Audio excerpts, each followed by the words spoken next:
مساء الخير بحلقة جديدة من توقعات ليلى عبد اللطيف. بوعدكم اليوم بحلقة مميزة جدا، توقعات نارية. لأول مرة كنت عم بسمع وعم بختلس شوي السمع على بعض التوقعات الليلة اللي كانت عم تكتبهم أو عم تحضرهم، فحسيت قد ايه بتعمل مجهود حتى يكون عندها مصداقية بين الناس، ويكون عندها مصداقية عند اللي بيحبوا التوقعات واللي بينطروها من شهر لشهر عبر القناة ليلى عبد اللطيف الرسمية على يوتيوب.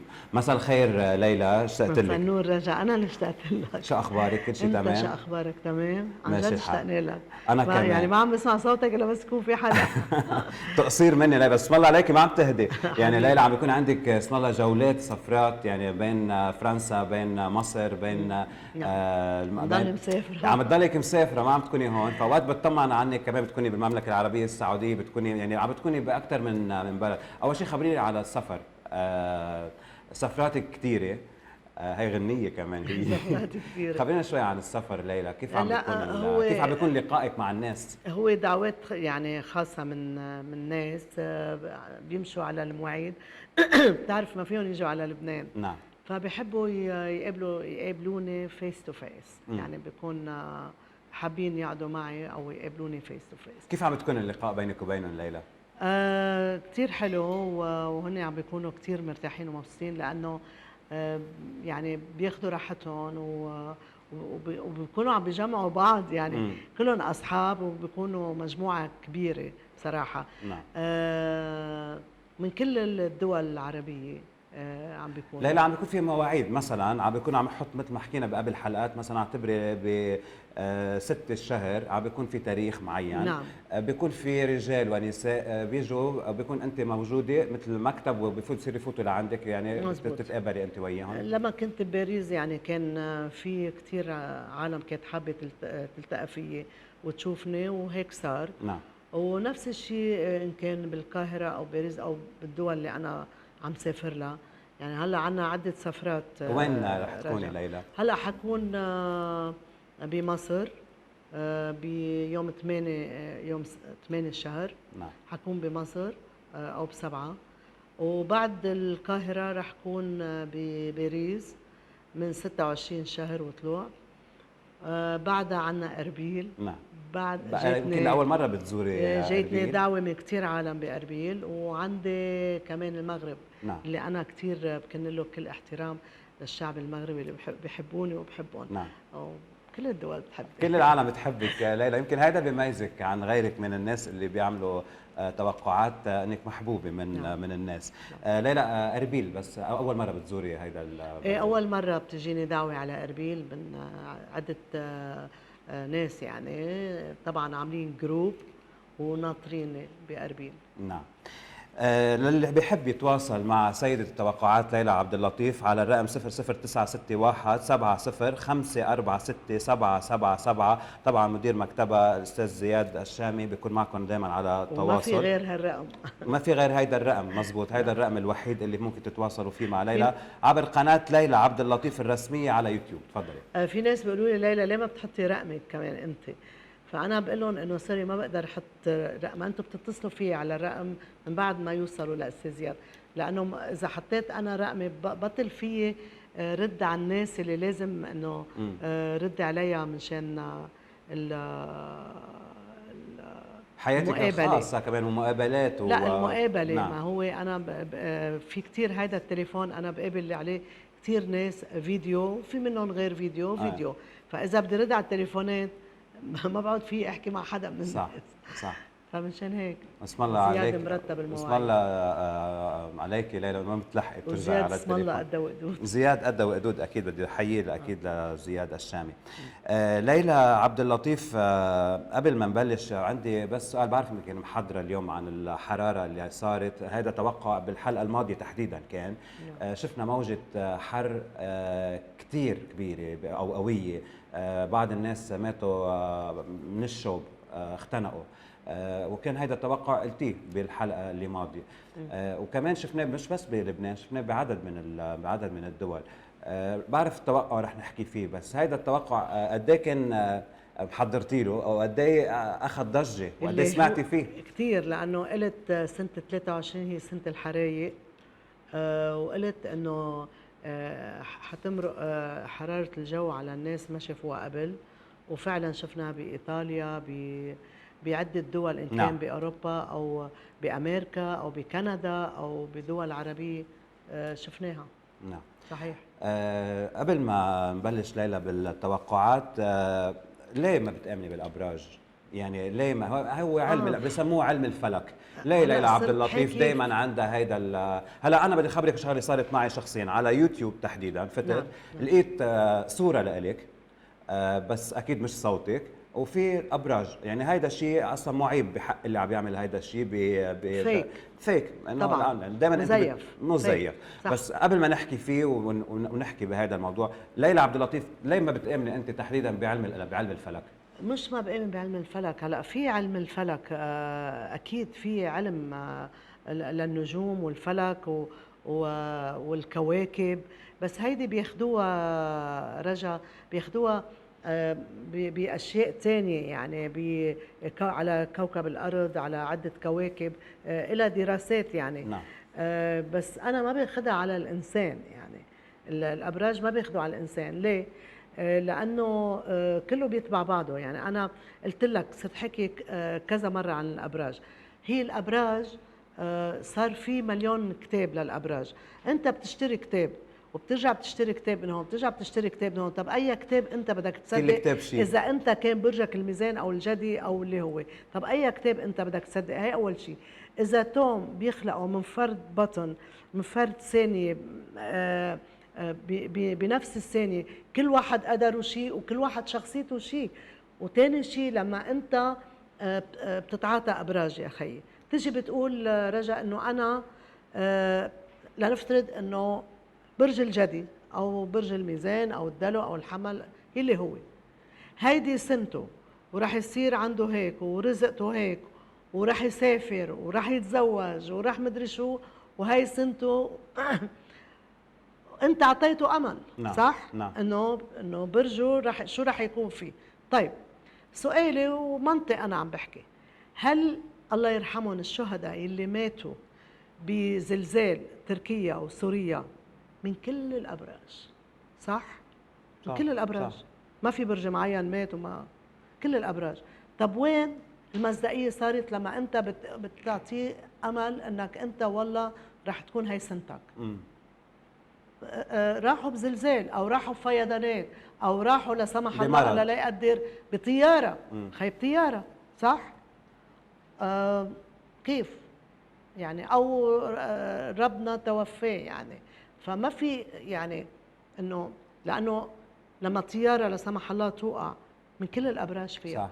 صح. صح. لما سفينه بتغرق من كل الابراج، لما زلزال من كل الابراج، فيضانات، تسونامي، كله بيروح بظهر كله. هيدا عن الابعاد. هيدي انا مشان هيك ما بتأمن. لا. الترو والكف والفنجان، يعني في كثير هون لا كمان لا لا لا كمان لا, عندهم. لا لا حياة الإنسان مش مكتوبة بالفنجان. أنت بتشرب الفنجان شوية بن، هل إنه أنت حياتك مكتوبة بالفنجان؟ أنا هاي كلها بعدها خزعبلات. لأنه أنت لما بتكون عم تحكي مع شخص، طبعا تحكي معه من هون، من هون بيجيك الاشياء اللي تحكي فيها للشخص، بس مش من الفنجان، لانه حياه الانسان مش مكتوبه بالبن. هلا انت بتيجي انت وصاحبك خيو جايب الفناجين، تعا بدلهم بدون ما يعرفوا. ما فانا ما بقيم بالفنجان ولا بالتارو ولا بالكف. حياه الانسان مش مكتوبه بالكف ولا بالتارو. لاقول لك ليه؟ لانه التارو انت فيك تروح تشتري تارو، فيك تشتري تارو من فرنسا، من وين ما بدك، وتجي تسحب. ما هو كل واحد مكتوب شو تحته. طب انت هل ما بتعرف تقرا شو مكتوب تحته؟ طيب جبت التارو يا خيي، اليوم انت قلبت طلع لك هالاشياء بالتارو، ثاني يوم اذا حكيت معهم ليفتحوا لك تارو وطلع لك غير شيء، هل كل يوم بيتغير الاشياء؟ يعني بيضيع واحد، ما في شيء ثابت. ما في شيء ثابت. لا. نعم. فانا هدول كلهم انا مش قصه بؤمن، انا دائما بقول نحن بنؤمن بالله، برجع بقول لا، يعني الايمان بالله وبس. اكيد. لكن هيدي كلها تجاره وكلها خزعبلات. انا بحس انه في شيء قوه للانسان بتجي، اللي هو الحدس او الرؤيه او الالهام. هيدا اقوى. انت هلا طالع من عندي، طالع من هالباب، نزلت على سيارتك، اجا واحد قابلك لا بتعرفه ولا بيعرفك، يقول لك انت هيك هيك هيك هيك، انت حتنقذ انه هو كيف عرف. هيدي اللي مكشوف عنه اللي ممكن الرؤية اللي يقدر يحسها أو يشوفها. كل إنسان عنده الحاسة السادسة، في ناس أقوى من ناس بكتير. والقوة برجع بيقولوا لي طب أنا شو؟ أنا بقول لا مثلا أنت بس بتشوفي بالحسابات، شو في غير أنا الحسابات عند ليلى بيقولوا عبد لي أنت اللطيف؟ منجمة. أنا لست منجمة. المنجمون هم علماء الفلك اللي بيعرفوا بالنجوم بالقمر وبالشمس ومدري شو وبالكواكب. أنا لست منجمة، أنا إنسان، أنا ليلى عبد اللطيف. عندك رؤية؟ لا، أنا بقول لك أنا اسمي ليلى عبد اللطيف، لا منجمة ولا بيقولوا لي عرافة ولا بيقولوا، أنا اسمي ليلى عبد اللطيف.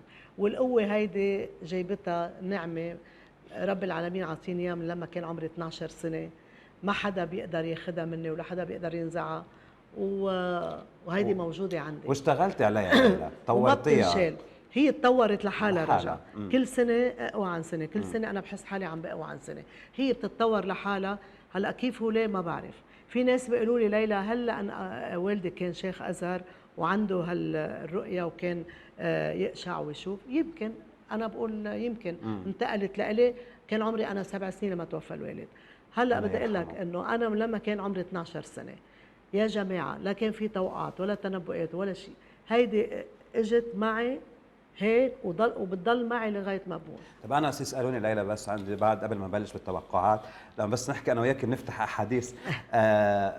سؤال اليوم بس يروح لعندك شخص بعرف انه بتعملي حسابات، بدي بس منك اجابه على هذا السؤال. غير الحسابات ليلى عبد اللطيف شو قوتها؟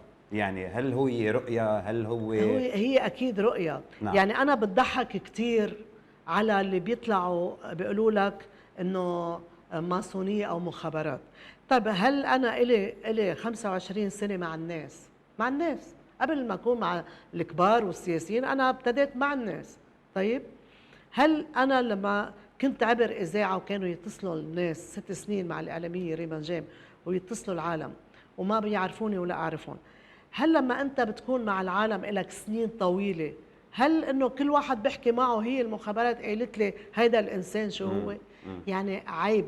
هل بيقولوا لك انه مخابرات؟ هل سريلانكا مخابرات معي اللي انا ما بعرف احكي سريلانكي، او فرنسا او اسبانيا او المانيا؟ كل الدول في اكثر من 200 دوله رجا، كل دوله فيها حدا مخابرات بيجي بيعطيني الاخبار. عيب.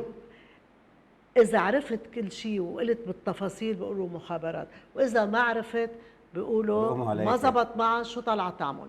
هن دائما بفتشوا لك على شيء اللي ما زبط. يعني عيب، عن جد عيب. يعني أقل شيء اللي هن تبعون المخابرات واللي بيعرفوا واللي هن لا تأخذني توفوا بطريقة غامضة وما حدا بيعرف كيف. نعم. يعني عيب. او بقولوا لك مع الماسونيه. اي ماسونيه؟ يعني الماسونيه انه حيجي يقولوا لي انه مثلا والله المغرب رح توصل لنهايه المونديال والفوتبول، لما قلت الانظار والاعلام على فريق المغرب لحدث رياضي مهم بالمونديال. صح. طب كيف هيك؟ او مثلا الاشياء اللي بتصير عنا بلبنان اشياء دقيقه. يعني انا على فكره لا بيهمني شو عم بيقولوا ولا بيهمني يقولوا مخابرات او مع الماسونيه، لانه لا هيدا لا هيدا. وبعدين بدي اقول لك شغله رجا، شفت هيدا تليفوني؟ نعم. ما في شيء بعيد عن الدوله، صح ولا لا؟ الدوله بتعرف كل شيء، بتقدر تاخذ الداتا. تليفونات انا ما عندي غير رقم واحد اللي هو هيدا، بتقدر. والدوله ما بيخفي هالشيء. ياخذوا انا بشارة من ملايين، ياخذوا الداتا التليفونات كلها، يشوفوا اذا انا مع الماسونيه او مع المخابرات او مع اي شيء يجي يحكي. هاي اول مره بتقوليها ليلى؟ لانه ليك دائما الصادق بيقول. اول مره بس ما بيهمني شيء لانه انا صادقه. هالقد مرتاحه لحتى تقوليها؟ لانه اول مره بتقوليها هالقد مرتاحه لحتى تحكيها؟ طبعا لانه انا بدي اقول لك شغله، لان انا صادقه، لانه حاج بقى يقولوا، لانه اخذت يعني اكثر شيء اللي معلش عم نحكي ونوضح، وحاب يوضح معك رجا قبل ما فوت بالتوقعات. اكثر شيء اجت قصه الشيك.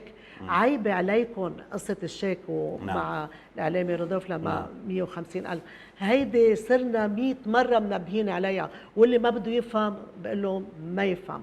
هيدا الشيك يلي بيقولوا المخابرات الفرنسويه عطيتها إياه، او لان مع بيعطوها اخبار عيب. هيدا الشيك اول شيء وزير لبناني لخصه برا ولخصه مع حدا. وزير لبنان، بتعرف كل الوزراء عندهم بزنس يا خيي، عنده وحكيت فيها على الجديد، على التلفزيون الجديد. احد الوزراء بيقوم بيسالني ليلى، بيبعت ورقه في صفقه بدي اعملها، هيدي الصفقه اذا فوت بهي او بهي. قلنا له يا خيي ما تفوت بهي، فوت بهي، هيدي اللي رح تعمل لك ملايين ملايين او بومبا يعني 100%. مثل ما بيقولوا. بعد شهرين ثلاثه بعت وراي احد الوزراء اللبنانيه، بعده موجود حيا يرزق يعني، بيقول لي ليلى انت بتستاهلي الشيء اللي انا بدي اعطيك اياه. كتب تشيك 150,000 وزير اللبناني وحط لي اياه بظرف وانا ما شفته. طلعت على السياره، لما طلعت على السياره فتحته افتكرته 15,000. لقيت 150,000 اللي حكيته بالحلقه مع رودولف. وهيدا من حق، قال لي انت بتستاهلي اكثر، بس هيدا طلع لك من الصفقه اللي انا عملتها. بكون حدا بيقول لي انا ما حدا بيملي علي لا شو اطلع اقول ولا شو اطلع اعمل لمعلوماتكم، لانه اي معلومه غلط انا بفوت بالحيط. فانا التوقعات انا بكتبها وانا بتجي من هون، ما حدا بيملي علي شيء. شكرا. فاذا قناه ليلى عبد اللطيف الرسميه على اليوتيوب رح نكون ب 6/8/2023، نحن بهيدا التاريخ رح الحلقه على الهواء على قناه ليلى عبد اللطيف الرسميه. رح نبلش مباشره بالتوقعات. قبل ما بلش بالتوقعات رح اقول لك قصه الكتاب. ايه اوكي، فينا نحكي عن الكتاب اذا بدك هلا او اذا بدك قبل ما يلا اوكي. في التوقعات يلي الناس ما شافتها قبل، نزلت على كتاب وعم تترجم. نازله على الامازون قريبا ان شاء الله، ونازله على الموقع الرسمي تبعي. فهيدا هو اللي عم بعمله هلا. يعني الكتاب عم يترجم لاكثر من لغه، رح يكون على امازون. وزايدي زايدي فيه شويه توقعات جديده. بما انه حكينا عن الكتاب ليلى، خلينا نحكي كمان عن الابلكيشن، وين صارت؟ ابلكيشن اللي هي الاشتراكات للناس. ليتواصلوا معي. لاقول لك الابلكيشن بتوصلنا باخر سبتمبر، باخر شهر ايلول، شهر 9. نعم. والناس فيها تفوت على هالابلكيشن، بيشتركوا رجا، بيصيروا كل شهر بيوصل لهم فيهم يبعثوا السؤال اللي بدهم اياه، وكل شهر بيوصل لهم غير السؤال مني توقع. عرفت؟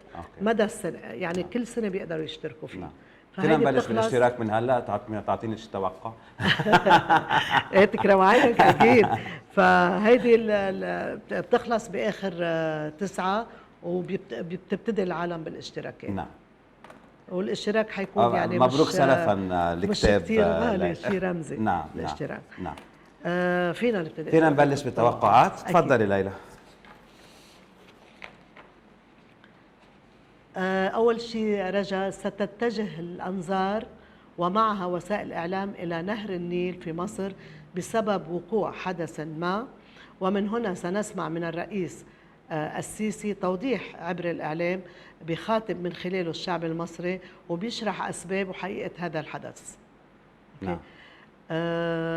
أرى حالة من الخطر والحذر تخيم فوق أجواء أحد القضاة البارزين بلبنان. مطارات بعض دول العالم بتشهد مرحلة إغلاق وبتوقف الرحلات الجوية من جديد، وهذه الإجراءات ستؤدي إلى حالة من البلبلة والهلع والقلق بين الناس. هي كمان بنشوفها لبعدين، مش ضروري هلا، مش ضروري هلا. نعم. سيبرز خلال الأشهر القادمة اسم السيد حسن شقير خلال دور بارز وكبير، وبيظهر إلى الواجهة الإعلامية بشكل فاعل ومفاجئ. العالم يغلي من جراء وقوع حدث عالمي، وأرى أكثر الدول رجاء تعلن حالات طوارئ، وبعض الدول تتأهب وتستعد لمواجهة وتداعيات هذا الحدث. كل الأنظار ووسائل الإعلام تتجه بشكل مفاجئ إلى منطقة الشمال بلبنان، وسنرى الجيش اللبناني حاضر وبقوة ويتعامل مع هذا الحدث وبيكون بالمرصاد. نعم. سنشهد رحيل رجل دين معروف بطريقة مؤسفة وغير متوقعة هلأ بلبنان غير لبنان، بعتقد ممكن يكون بلبنان. أحد الإعلاميين المعروفين سنراه بالمستشفى بسبب حدث مؤسف، وسنرى حشود ووجوه إعلامية بارزة على أبواب منزل هذا الإعلامي، وقوات من الجيش والأمن تنتشر حول منزل الإعلامي لضبط الوضع والفوضى. نعم. الجنوب اللبناني سيعود إلى قلب الحدث من جديد، وسنرى المقاومة تستعد وتتأهب لمواجهة كل الاحتمالات الواردة، وبتكون مزارع شبعة في قلب هذا الحدث. أرى وقوع أحداث مؤسفة تطال بعض الأماكن المقدسة في أكثر من دولة عربية وأجنبية حول العالم للأسف. بيشهد لبنان معركة شبيهة جدا بمعركة مخيم نهر البارد، غير اللي عم نشوفه هلأ بالمخيمات. نعم. إخواننا الفلسطينيين. وسنرى الجيش اللبناني بيتصدى لهذه الأحداث الخطيرة ويخرج منتصرا كالعادة على كل أنواع التطرف والإرهاب. سيشهد العالم حصول عملية اغتيال على أرض أحد المطارات بالعالم، وستكون ضحية هذا الاغتيال إحدى الشخصيات المعروفة والبارزة. قضية انفجار مرفأ بيروت بتعود إلى الواجهة من جديد، وستشكل مفاجأة جديدة مع بروز أسماء ووجوه تظهر للعلن، وبترتبط مباشرة بملف تفجير المرفأ، وبشكل بهز وبيصدم الرأي العام والإعلام. والله يرحم الشهداء يلي راحت. أجسام مجهولة سنراها تظهر في سما لبنان وفي أجواء وأكثر من دولة عربية، وذلك خلال المرحلة القادمة لأحداث مؤسفة. هي بس وضحي لي اياها، ما فهمت انا. شو هي؟ اجسام غريبه رح أجسام مجهولة مجهوله بنشوفها بتظهر بسما لبنان وفي أجواء أكثر من دولة عربية، وذلك خلال المرحلة القادمة. يعني أجسام غريبة يعني, يعني أول مرة نشوفها لأحداث أكيد مؤسفة. نعم. سيشهد لبنان ظاهرة غريبة جدا، وذلك من خلال تنكر بعض الرجال بلباس النساء بهدف القيام بعمليات السرقة والتخريب، وفي أكثر من منطقة لبنانية. وسوف تتحرك قوات الأمن والجيش لملاحقة هؤلاء الأشخاص وإلقاء القبض عليهم وتقديمهم للمحاكمة. والمفاجأة أن أكثر هؤلاء الأشخاص هم من الهاربين من العدالة وبواسطة لباس نساء. نعم. رح يستعينوا بلباس رح يتلتموا يعني أكيد. وبهدف السرقة. صح. أرى أن موسم الشتاء القادم سيكون هو الأخطر على العالم وعلى البشرية، وسوف يترافق مع موجات برد قارسة وغير مسبوقة، بالإضافة إلى هطول الثلوج بشكل كبير وخطير على بعض الدول العربية والأجنبية، مما يسبب حالة كبيرة من الوفيات وفي عدة دول. هلأ بيقولوا لك أكيد الشتاء في ثلج وشتاء وكذا، أنا عارفة، بس هل الشتاء هذا الشتاء حيكون غير كل الشتويات اللي مرقوا، ما مرق من عدة سنين. مثلا هاي الصيفية بيقولوا من 11 سنة ما اجى مثل ما اجى والشتوية نفس الشيء. نعم. سنرى صرف الدولار في لبنان سيواجه مرحلة الارتفاع الكبير من جديد، كما سنرى زحمة خانقة على محطات الوقود، وأزمة الكهرباء تتجدد في أكثر المناطق اللبنانية من جديد. ستشهد المظاهرات والاحتجاجات سنراه يعود ويتجدد في أكثر المناطق والشوارع اللبنانية، وذلك خلال الفترة القادمة. ولن تكون هذه المظاهرات كما في السابق رجاء، لأنها ستكون عارمة وعنيفة وبشكل كبير. الإعلام سيتجه من جديد إلى تسليط الأضواء على بعض المصارف اللبنانية والأجنبية حتى، وذلك بسبب بعض الفضائح المالية من جديد، مما سيجعلها أمام وضعية الإفلاس أو الإقفال، خاصة بأمريكا وأوروبا، والمفاجأة كبيرة بأسماء هذه المصارف. نعم. يعني بتبتدي من عدة فينا نقول دول عربية لأمريكا لأوروبا. نعم. بيشهد العالم المزيد من الحرائق الكبيرة ولكن بشكل مفتعل، ومقصود وفي أكثر من دولة. وبعد هذه الدول ستعلن أن أغلب الحرائق فعلا كانت بسبب فعل فاعل وبشكل إجرامي ومدروس ومنظم، كما سيتم الكشف عن الدول التي تقف وراء هذه الحرائق. رجاء سنكون أمام حصول حدث فني مؤسف جدا ويترافق مع موجة من الحزن والدموع والصدمة، وما بين لبنان ومصر وسوريا سنشهد هذا الحدث، وذلك خلال الأشهر القادمة. نعم. نهاية 23 ستشهد خاتمة محزنة، وذلك بسبب وقوع عملية اغتيال تطال شخصية قيادية بارزة وتؤدي إلى إشعال موجة من الحزن والغضب والشغب في الشارع. هي وين؟ ما بعرف. نعم. قبل نهاية 23. نعم. سنشهد الحرب الروسية الأوكرانية تطورات كبيرة وخطيرة تؤدي إلى تغيير المشهد الحالي لهذه الحرب. اسم المملكة العربية السعودية مع اسم ولي العهد الأمير سمو الأمير محمد بن سلمان سوف نسمعهم يتكرران كثيرا في الفترة القادمة على الوسائل الإعلامية اللبنانية وبشكل لافت وكبير، وذلك بسبب حدث مهم وإيجابي يصب بمصلحة لبنان، مما سيجعل أغلب الشعب اللبناني يشعر بنوع جديد من الانفراج والارتياح، ويردد كلمات الشكر لكل الجهود التي يقوم بها ولي العهد السعودي الأمير محمد بن سلمان حفظه الله لإخراج لبنان من الأزمات الحالية والصعبة اقتصاديا وسياسيا حتى عسكريا. وبداية الحلول ستنطلق مع شهر أيلول يا رب، وخاصة أزمة الفراغ الرئاسي، وأرى أن انتخاب رئيس جديد للجمهورية آت لا محالة، شاء من شاء وأبى من أبى. نعم. يعني برعاية سمو الأمير محمد بن سلمان رح يكون بإذن الله، وطبعا وعدة دول. نعم. لكن بنشوفه بالأشهر القادمة، لكن إمتى وكيف ما بعرف. نعم. سيتم إيقاف التعليم في عدة مدارس وجامعات بالعالم، وذلك بسبب حصول حدث مؤسف وكبير بيتعلق بانتشار وباء جديد وخطير غير كورونا وغير الفيروسات اللي حكوا عنها. إن شاء الله ما تصير خلال المرحلة القادمة. بنشوف جامعات ومدارس بترجع بتتسكر، هلا امتى وكيف ما بعرف. نعم. تلوث خطير ومقلق سيطال المياه، وذلك من جراء تعرضها لمواد سامة جدا، مما سيهدد حياة الملايين من البشر حول العالم. شخصية إعلامية بارزة ومعروفة حول العالم أراها تقضي وتفارق الحياة في حدث مؤسف وكبير.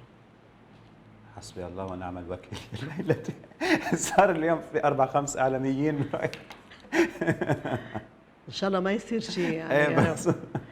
سوف يتعرض أحد السجون في العالم إلى عملية تمرد خطيرة وواسعة، وسنرى الفوضى والشغب تعم أرجاء هذا السجن، مما سيؤدي إلى حصول مجزرة بشرية سيذهب ضحيتها عدد كبير من السجناء، ومعهم عدة ضحايا من رجال الأمن، وسوف يرافق هذه العملية ضجة إعلامية واسعة وكبيرة. وين وكيف ما بنعرف. شبكات الإنترنت سوف بتتوقف وبتنقطع لفترة زمنية محدودة عن أغلب دول العالم لحدث ما. هذا حيصير. رجع بنشوف حادثة غرق الغواصة تيتان الغامضة والمؤسفة، سوف نراها تتكرر بظروف مشابهة جدا، ولكن لن تكون مياه البحر هي مركز الحدث هذه المرة، بل أراها تتكرر وتحصل على سطح القمر أو في الفضاء الخارجي، وبيذهب ضحيتها عدد من رواد الفضاء للأسف. سيشهد العالم حادثة كونية مخيفة وخطيرة، وذلك بسبب اصطدام نيزك ضخم وكبير يضرب الأرض ويسبب كارثة وهلع بشري مخيف. صوت وشخصية الفنان العالمي الراحل بوب مارلي سوف تظهر من جديد وتكتسح مواقع التواصل بشكل واسع وكبير، وذلك من خلال بروز ملامح فنان أجنبي يتمتع بأسلوب وصوت وشخصية بوب مارلي. يعني حنرجع نشوف بوب مارلي تاني بالعالم. نعم. يتعرض أحد رؤساء العالم إلى كمين مسلح أو عملية انقلاب عسكري، وفي الحالتين أرى أن مصير هذا الرئيس سيكون غامض وعلى المحك. زمن المعجزات على وشك أن يعود من جديد، وذلك من خلال رؤية معجزة حقيقية بالصوت والصورة، مما سيجعل العالم أمام حالة كبيرة من الدهشة والذهول. سنسمع عن أقدام أحد رؤساء أو قيادات، سنسمع عن إقدام أحد رؤساء أو قيادات العالم على الانتحار وتحت ظروف وأسباب غامضة جدا ومثير للجدل، وهالشخصية معروفة. نعم. سنسمع عن بعض القصص المرعبة التي تحصل في أحد غابات العالم رجاء، مما سيؤدي إلى ضجة إعلامية واسعة مع انتشار حالة إرباك مقلقة بين الناس بسبب الخوف والهلع. كما سنرى مشاهد من الرعب تنتشر على الإعلام وعلى مواقع التواصل، وبتقوم قوات الأمن في هذه الدول بإغلاق المنطقة بالكامل وفرض حالة من الطوارئ في محيط هذه الغابات أو الغابة. نعم. سوف يتعرض عدد من الشخصيات ومن الأثرياء حول العالم إلى خسارة ثروات مالية فادحة وجسيمة بالملايين، وهذه الخسارة الكبيرة ستطال عدة شخصيات عربية وأجنبية وبشكل مباشر وكبير. هلا بعرف أنا شخصيتين ثلاثة بس ما فيني أقولهم. نعم، ما فينا نسميهم على لا، الهواء. ممكن أعمل نعم. اتصال لهالشخصيات. نعم. سوف يظهر في السودان خلال المرحلة القادمة طرف سوداني ثالث باتجاه الأزمة العسكرية والسياسية، وأرى أن هذا الطرف سيشكل في البداية قوة إعلامية لافتة، ويتحول خلال الأشهر القادمة إلى قوة سياسية فاعلة لها شعبية واسعة، مما قد يؤدي إلى فريق معارضة يحظى بدعم سياسي خارجي ويقلب كل الموازين القائمة اليوم في السودان. بيعملوا يعني فريق معارضة. إذا فينا نقول. نعم، صحيح. النائب الأول لحاكم مصرف لبنان السيد وسيم منصوري سيكون حديث الناس والإعلام خلال الفترة القادمة من خلال إعلانه عن موقف جريء جدا وغير مسبوق وبيتعلق بالسياسة المصرفية، ومن هنا ستتجه كل الأنظار إلى قضية أموال المودعين التي أراها تتفاعل باتجاه الأمل وبشكل جدي لافت. يعني في أمل ليلى، يعني يا رب في إن شاء أمل. الله. نعم.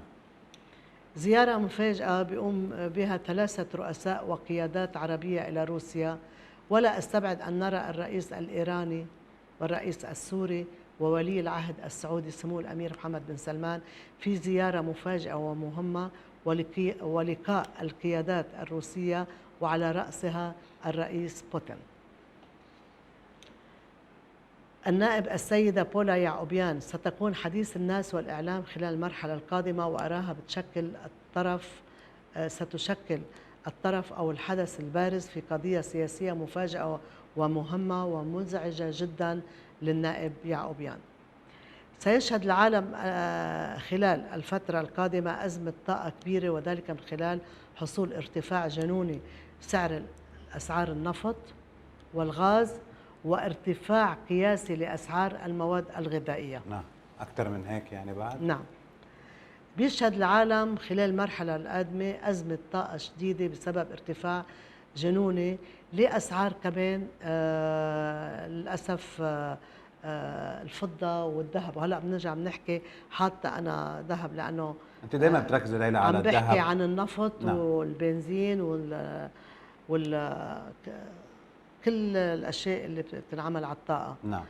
عام 2024 سيكون عام بداية الجوع وسوء التغذية في أكثر من دولة في العالم وخاصة بآسيا وأفريقيا، والكارثة الأكبر بتطال أفغانستان، باكستان وغانا والسودان وهايتي. نعم. أرى بوادر حصول مواجهة غير مسبوقة ما بين أمريكا وإيران، وقد تسبب هذه المواجهة حصول كارثة مخيفة وخطيرة جدا على أغلب دول العالم. أغلب دول العالم ستغرق في المزيد من الديون، وأرى أن هذه الديون تتفاقم بال24 وبال25 وبتؤدي إلى أزمة مالية عالمية خانقة. كارثة طبيعية خطيرة ستهز مدينة تايوان وتؤدي إلى أضرار وخسائر جسيمة وفادحة في الأرواح والممتلكات. درجات الحرارة القاسية سوف تزداد رجاء ارتفاعا خلال المراحل القادمة، وقد تسبب كارثة دولية، وأرى أن غليان الأرض بشكل الخطر الأكبر على بعض دول أوروبا وإفريقيا وبعض الدول العربية. هلا كمان هيدي من فعل فاعل يعني كمان نعم، رح تكون؟ كله من فعل فاعل. نعم. هلا في اشياء بتجي سبحان الله، عوامل الطبيعية. الطبيعه نعم. رب العالمين، ولكن في اشياء فعل فاعل. نعم. الحرائق. قد نسمع عن ابتعاد بعض رؤساء العالم عن مناصبهم رجاء، مما سيفاجئ الرأي العام بين الشعوب، وذلك من جراء اشتعال الحروب والثورات في بعض هذه الدول، ولعدم السيطرة على الأحداث التي ستحصل فيها وعلى أراضيها. كل العالم ناطرين لأنه عم يجينا كتير أسئلة عن الذهب. بورصة الذهب ستجعل رقم قياسي جديد في ارتفاع سعر الذهب، وقد يتخطى سعر أونصة الذهب $2500 وربما أكثر، يعني ممكن توصل ل3 وأكثر. نعم. بالمرحلة القادمة، فأنا اللي عنده ذهب ما يبيع هلا الذهب، يستنى. هاي دائما ليلى انت عندك يا قصه الذهب بتركزي خصوصا عليها بال24 نعم. رجع ال25. نعم. حدث كبير وغير مسبوق بهز كوريا الشمالية، ومواقع التواصل تشتعل بأخبار هذا الحدث أو الخبر الصادم في المرحلة القادمة. ومنشوف الرئيس الكوري بحالة يرسى لها. ستكون فرنسا ومع الرئيس ماكرون أمام مواجهة حدث بارز، مما قد يضع رئاسة ماكرون على المحك، وهنا أتمنى أن يبقى الرئيس ماكرون في موقعه وأن لا يستقيل، لأنني أرى أن فرنسا قادمة على موجة تغيرات حساسة وكبيرة خلال المرحلة القادمة. قد يتفاجأ العالم وخاصة دول أوروبا من خلال قرار بريطانيا بالعودة للانضمام إلى صفوف الاتحاد الأوروبي من جديد. يعني بريطانيا ممكن تحب ترجع للاتحاد الأوروبي. وهنا المفاجأة، لأنني أرى أن الاتحاد الأوروبي لن يبقى كما هو اليوم، في تفكك يوما ما حنشوفها. سيواجه العالم أزمة اللحوم من جديد وبشكل كبير، وأرى أن معظم الدول أو الناس ستبدأ بالاستغناء عن أكل اللحوم، وذلك بسبب ارتفاع الأسعار بشكل خيالي، وأيضا بسبب حصول حدث خطير يدع تجارة واستيراد اللحوم إلى بعض الدول على المحك. هلا من جراء فيروس، من جراء شيء ما حدا بيعرف. أرى عدة عوامل من الخطر تحيط حول القيادي الروسي فاغنر، مما سيجعله حديث الناس والإعلام خلال المرحلة القادمة، وبسبب حدث مؤسف لفاغنر. أحد فنادق العالم بتكون مسرحا لوقوع جريمة بشعة جدا بتهز ضمائر الناس وتهز معها الرأي العام في أغلب دول العالم، مما الفندق بيتسكر بالشمع الأحمر. المرحلة القادمة في أكثر من دولة عربية وأجنبية، والحدث الأبرز سيبدأ من روسيا وصولا إلى سوريا واليمن وأوكرانيا. المملكة العربية السعودية، أرى أن الأحداث السياسية والتطورات القادمة ستجعل النفوذ السعودي هو الأكبر في تاريخ المملكة العربية السعودية سياسيا واقتصاديا ودوليا، ولا أستبعد أن يكون عسكريا رجا في المراحل القادمة. وأرى أن هذا النفوذ السعودي سيكون الأكثر تأثير حول العالم، وسوف يقلب الوضع الاقتصادي السعودي على صعيد الاستيراد والتصدير ويضعها في الصفوف الأولى عالميا، وسنرى تأثير هذا النفوذ قريبا جدا خلال المرحلة القادمة وفي أكثر من دولة عربية وأجنبية. والحدث الأبرز سيبدأ من روسيا وصولا إلى سوريا واليمن وأوكرانيا. ستشهد أفريقيا ولأول مرة تمدد النفوذ الإيراني إلى بعض دول إفريقيا، ومن هنا سنسمع عن دور إيراني كبير سياسي وعسكري في بعض هذه الدول، وذلك بسبب الأحداث الأفريقية القادمة. وتيظهر للعلن بوادر صراع أوروبي أمريكي مع روسيا على أرض أفريقيا أو بعض دول أفريقيا، وإيران ستكون في قلب هذا الأحداث نعم. أو الحدث. حدث بارز وكبير سيضع الرئيس الروسي بوتين أمام إطلالة إعلامية في خطاب موجه إلى الشعب الروسي خاصة وإلى دول العالم عامة، مما سيؤدي إلى ازدياد شعبية الرئيس بوتين ومؤيديه في داخل روسيا وفي محيط العالم. الأنظار ومعها الإعلام بيتجه إلى المغرب التي أراها ستفاجئ العالم للمرة الثانية من خلال حدث رياضي بارز ومهم، وبنرجع بنقول للمغرب مبروك من جديد مرة ثانية. نعم، من بعد ما قلنا لها مبروك حتى في حدث رياضي مهم للمملكة العربية السعودية. نعم. إذا بدك. نعم. العالم على موعد مع ظهور شخصية عسكرية بمواصفات هتلر من جديد، وهذه الشخصية ستكون معروفة جدا لأنها تحتل اليوم أحد أعلى المراكز أو المناصب بالعالم عسكريا وقياديا وسياسيا، مما سيضع أمريكا وأوروبا عند ظهور هذه الشخصية المشابهة لهتلر أمام حالة تأهب قصوى من الترقب والحذر وحبس الأنفاس. لا، لأنه هو موجود واسمه يتداول، بس راح يصير صح. يشبه بهتلر. نعم. صفارات الإنذار ومكبرات الصوت سترتفع في أحد دول العالم لتحذير الناس من خطر قادم بيهدد أراضي هذه الدولة بشكل كبير وخطير. سوريا، الساحة السورية ستشهد حصول عمليات حاسمة الجيش السوري بهدف ضرب جميع أوكار المسلحين والمتطرفين واسترجاع السيادة الكاملة على كل شبر من الأراضي السورية. وهنا سنرى القيادة السورية وعلى رأسها الرئيس السوري بشار الأسد بإعطاء أوامر مباشرة ومشددة من أجل الضرب يد من حديد كل من يحاول زعزعة أمن المناطق السورية. وأرى مدينة الرقة السورية في قلب هذه الأحداث القادمة. جزائر، ستكون الجزائر حديث العالم والإعلام، وذلك من جراء ظهور الجزائر على الواجهة الإعلامية بسبب تطورات وأحداث تحصل خارج الجزائر التي أراها ستقوم بإنجاز سياسي خارجي كبير وربما أكثر، وخصوصا بليبيا. وسنرى اجتماع مفاجئ يجمع وفد روسي رفيع المستوى مع القيادة الجزائرية بهدف التحضير للمراحل القادمة. وأرى أن جهود وإنجازات الجزائر القادمة ستحظى بكل الدعم والتقدير والشكر من عدة دول عالمية. الأشهر القادمة رجاء ستضع تركيا ومصر وسوريا في قلب المعادلة الدولية بقوة، وذلك من جراء حدوث تطورات مهمة تؤدي إلى إنتاج قرارات حاسمة تشترك فيها روسيا وإيران ومصر وتركيا وسوريا. وسوف تنضم السعودية وقطر إلى هذه المجموعة وبشكل بداية حلف وعهد سياسي وعسكري كبير. ومن هنا ستبدأ المفاجآت الإيجابية في الظهور على أرض الواقع، مما سيترك ارتياحا عارما بين شعوب هذه الدول. أمريكا وبريطانيا وروسيا والصين على طاولة حوار واجتماع عاجل بعد أزمة عالمية قد تسبب بكارثة، ومشان هيك بيجتمعوا قبل يعني ما تصير إن شاء الله هالكارثة. بيجتمعوا مع بعض إن شاء الله قبل ما تصير هالكارثة بشوفهم بيجتمعوا، اللي هي أمريكا، بريطانيا، روسيا والصين. يعني رح يجتمعوا قبل حصول كارثة معينة. أنا بتمنى قبل حصول الكارثة مش بعد الكارثة. نعم.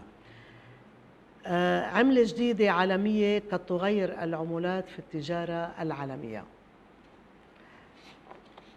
أرى حصول تطوير أو إنتاج سلاح فاعل تشترك فيه الصين وإيران مع المملكة العربية السعودية، وذلك خلال المراحل القادمة. هلأ شو هو السلاح ما بعرف. ليلى، شكرا كثير على الحلقه، يعطيك الف عافيه. مثل ما وعدنا الناس حلقه ناريه، بس قبل ما اختم بدي لك شكرا على البريسلير الجديده هيدي والاحجار الكريمه الحلوه اللي خصيتيني فيها. خصصتك فيها لانه ضيعت خاتمه. هلا انا اجمالا ليلى ما ضاع الخاتم، انسرق من البيت. كيف انسرق؟ انسرق، ناس اجى لعندي ناس الخاتم انسرق من البيت. انسرق خاتم من البيت، بس ما عرفت مين يعني، بس انه اجى لعندي حدا بس هلا عوضتك انا بهيدي البريسلي وانا حقول لك مين اللي رح تقولي لي سرق لك الخاتم اذا بدك، لانك أكيد. بتعز علي كثير. بس بدون زعل، اكيد حتى بدون لو زعل. من اقرب الناس 100%. ما بتزعل. لا خلص. ما رح وعد؟ وعد ما رح ازعل. لا وحاعمل لك خاتم غيره يا سيدي، ما معودين تزعل. على كرمك لانه انا ليلى. كثير بحب الاحجار الكريمه يعني، والناس كثير بس ما بصراحه حسدوني عليه يعني، قد ما صار في عليه حكي هذا الخاتم وبدي اقول لك شغله، الناس عم تطلب كثير البراسلي، وعم نعم. تطلب الاحجار الكريمه طبعا، وعم بيطلبوا الاحجار للخواتم وعم بيحبوهم. نعم. ليلى شكرا لك على هالحلقه، يعطيك الف عافيه، بنشوفك بحلقات جديده اذا قدرت كل 3 شهر. بس بدي اقول شغله وحده قبل ما تفضل. نختم، بليز. هيدا التليفون دائما انا بكون عم بعمل تليفوني راجع على التيك توك، بيطلع صوره لإلي وحدا عم يكتب خبر كاذب، مثلا عن مصر، عن سوريا، عن بعض دول، عم بيكتبوا خبر كاذب. فبدي اقول لكم بليز ما تصدقوا كل شيء بينزل على التيك توك الا ما تسمعوني انا بالصوت والصوره. شكرا. شكرا لكل اللي تابعونا، الى اللقاء.